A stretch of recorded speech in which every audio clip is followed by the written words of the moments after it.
Hi everyone, my name is Mahala Turner. I'm the Family Support Specialist at North Carolina Down Syndrome Alliance, and I'm happy you're here.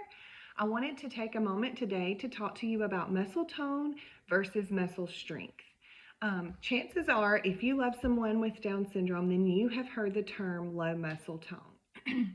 Unfortunately, a lot of people don't understand the difference between muscle strength and muscle tone. But if you have interacted or have ever had a toddler with Down syndrome and someone tells you that they have low muscle tone, then you know that they don't have low muscle strength. They're very strong most of the time. So let's start out with some definitions. Muscle strength is the measure of the greatest amount of force that your muscles can produce in a single effort. So an example of this would be when you're at the gym and you're lifting weights, you're using your muscle strength to do that. Muscle tone, however, is very different. Muscle tone is the resistance of a muscle to active or passive stretch. It's the overall stiffness of your muscles while they're at rest. I had a good friend who described this as you get home from a long day at work, you finally get to rest on the couch, you're just taking it easy, kicked back, and then you hear a loud bang somewhere in your house and you have to jump up and engage those muscles to go investigate what has happened. So that is a normal reaction with your muscle tone. But sometimes people have low muscle tone or high muscle tone. So think about with muscle tone, it's getting ready for action or having quick reflexes or even feeling strong when you're not deliberately flexing your muscles. And a good example of this would be sitting in a chair just to eat dinner. You have good posture. You're storing energy to be released when it's time for you to get up and take your plate. And it allows for fluid movements of your muscles when you're using your spoon or your fork or cutting your meat with your knife. All of those things you're able to do because your muscle tone is allowing you to do that.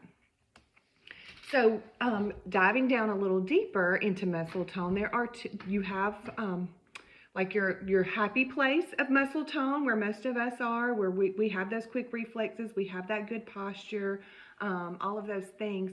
But there are also two ends of the spectrum with muscle tone. One being hypertonia, which is an overactive state of muscles.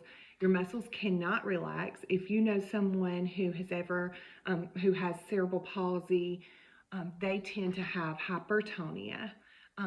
Sometimes you will see children or adults that walk on their toes. There may be some hypertonia issues there, or just overall appear rigid. Those are all kind of red flags for hypertonia.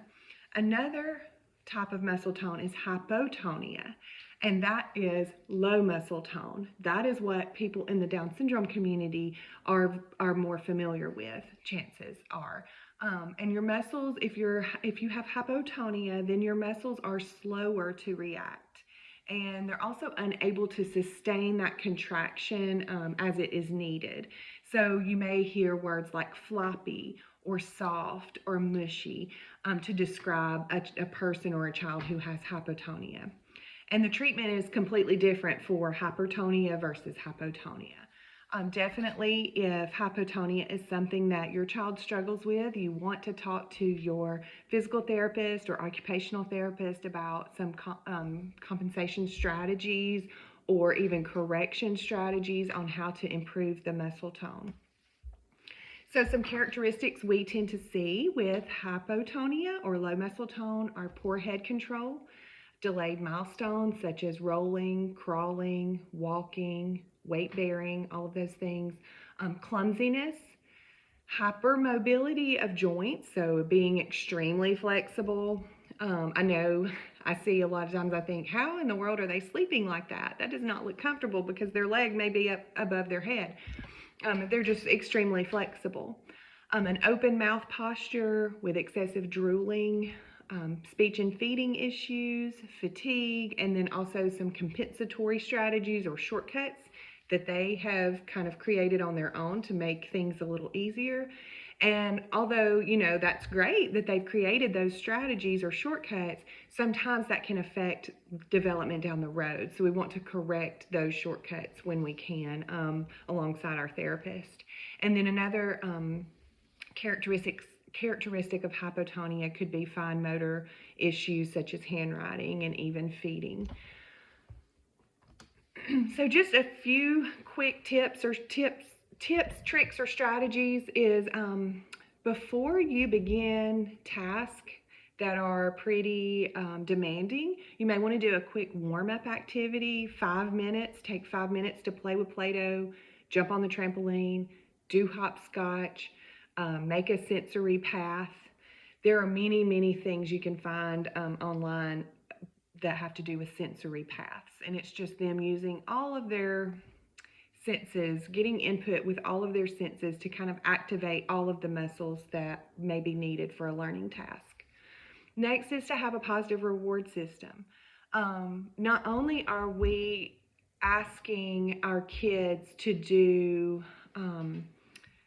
like academic tasks and academic work, they are also at the same time having to work harder to have good posture in that chair, to use good handwriting, and all of those ways that hypotonia has affected their muscle groups is making them work twice as hard to complete that academic task that we have expected them to complete.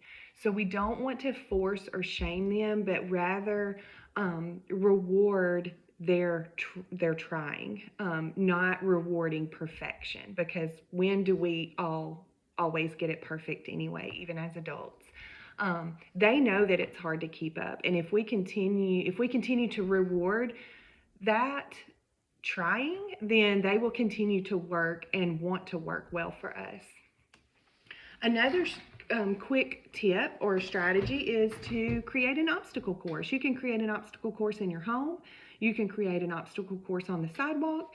You can create an obstacle course outside in your backyard, on a playground.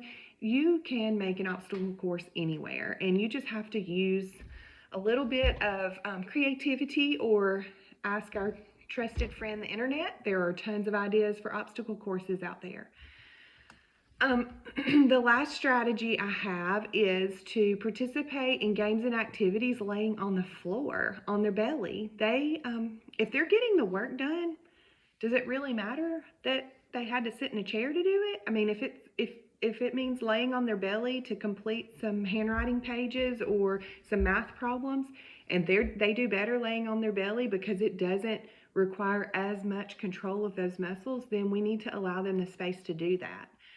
Same goes for using a therapy ball to sit on while trying to complete work, but also use it as a time to have fun and play games and play with toys together.